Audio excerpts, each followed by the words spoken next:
12h30, Intégral Placement. 100% placement, 100% BFM Business. Et la gestion collective à la une avec Mara Dobrescu que l'on retrouve chez Morningstar. Bonjour Mara. Bonjour Cédric. Vous nous parlez ce matin d'un fonds baptisé Blue Bay High Yield Bond. Oui, alors c'est l'un des meilleurs choix selon nous pour investir sur les obligations à haut rendement européennes, donc ces titres avec des notations de crédit inférieures à BBB-. Une chose à savoir sur ce fonds, c'est qu'il ne calcule qu'une VL hebdomadaire, donc il n'y a pas de liquidité quotidienne sur ce support. Et puis c'est un fonds qui est proposé par Blue Bay Fund Management. Bon, il va falloir nous en dire un petit peu plus. Je vous avoue que je ne connaissais pas cette société.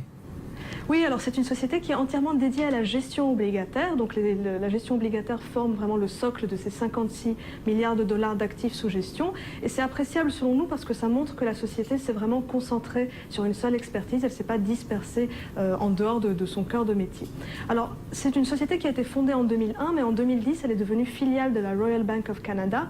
Ça a fait suite à un épisode de fraude en fait de la part d'un employé de Blue Bay qui avait conduit la société à devoir indemniser certains investisseurs. Mais le fait de devenir filiale de Royal Bank of Canada a permis de restaurer quelque peu la confiance des investisseurs. Alors aujourd'hui, la maison mère laisse quand même une autonomie à Blue Bay dans la gestion de ces fonds et donc les fonds n'ont pas été affectés ou dénaturés par ce changement au niveau du capital de la société. Et puis les employés seniors de Blue Bay ont une participation au capital. Ça, c'est pas idéal selon nous pour favoriser l'alignement de leurs intérêts sur ceux des investisseurs, mais c'est quand même positif en ce sens que ça favorise la stabilité des équipes.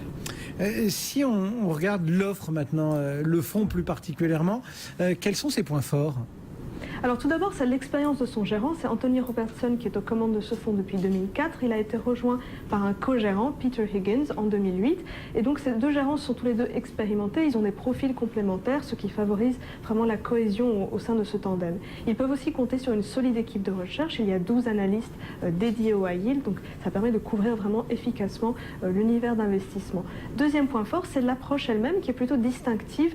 Le fonds se concentre sur la recherche fondamentale sur les émetteurs et il y a une nette préférence pour les sociétés avec une bonne transparence financière, des cash flows solides et qui opèrent dans des industries globalement stables. Donc un biais conservateur assumé dans ce portefeuille et un biais qui est renforcé aussi par l'utilisation de credit default swaps, donc ces fameux CDS que l'équipe utilise sur les émetteurs dont la solvabilité se détériore selon elle. Et puis ce fonds peut aussi investir sur des émetteurs nord-américains, mais il n'y a pas de risque de change pour les porteurs puisque ce sont des positions qui sont soit libellées, soit couvertes en euros.